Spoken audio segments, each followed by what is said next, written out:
Après avoir révélé à Jasmine que le père de son bébé est un élève de l'institut, Kelly lui explique pourquoi elle ne lui a pas dit plus tôt.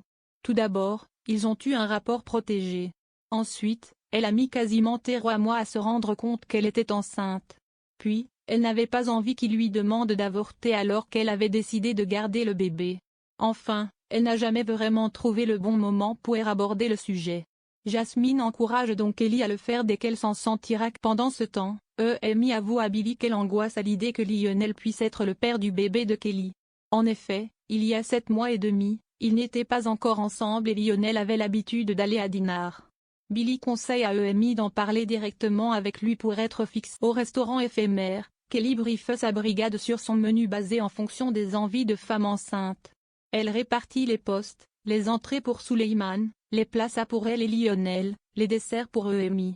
Elle souhaite également que chacun puisse maîtriser l'ensemble du menu en cas de pépin pendant le service. Lionel ne peut s'empêcher de remettre en question chacun de ses choix. Pour éviter les tensions, il décide d'aller travailler seul. Amy finit par l'y rejoindre pour lui demander des explications et lui demander notamment s'il est le père du bébé de Kelly. Lionel affirme que ce n'est pas le cas car ils ne se sont pas revus depuis qu'elle a quitté l'institut. Il explique qu'il lui en veut seulement de ne pas l'avoir prévenue plus tôt qu'elle était enceinte.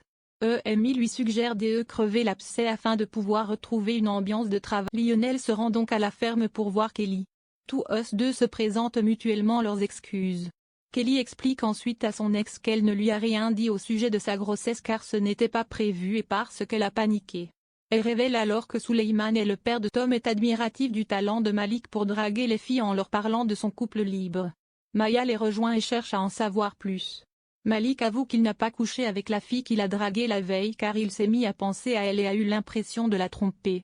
Toutefois, le jeune homme affirme qu'il va persévérer. Plus tard, Gary demande à Malik de lui écrire une critique culinaire pour pouvoir aller plus loin avec Charlotte, la fille qu'il a draguée au café de son côté. Maya avoue à Pénélope qu'elle craint que Malik se force à coucher avec d'autres filles uniquement pour lui faire plaisir. Au même moment, Gaspard les interrompt pour dire à Maya qu'elle lui plaît et qu'il aimerait coucher avec elle maintenant qu'elle est en couple libre.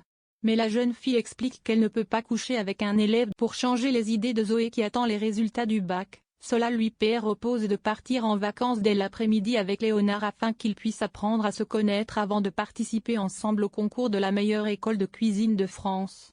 Zoé Tessier, qui doute de ses chances de remporter le concours avec une telle équipe, les interpelle juste avant qu'ils ne s'apprêtent à partir en vacances pour les emmener en cuisine et leur concocter un programme de révision. Solal, Zoé et Léonard renoncent à leur projet pour s'entraîner en vue du concours.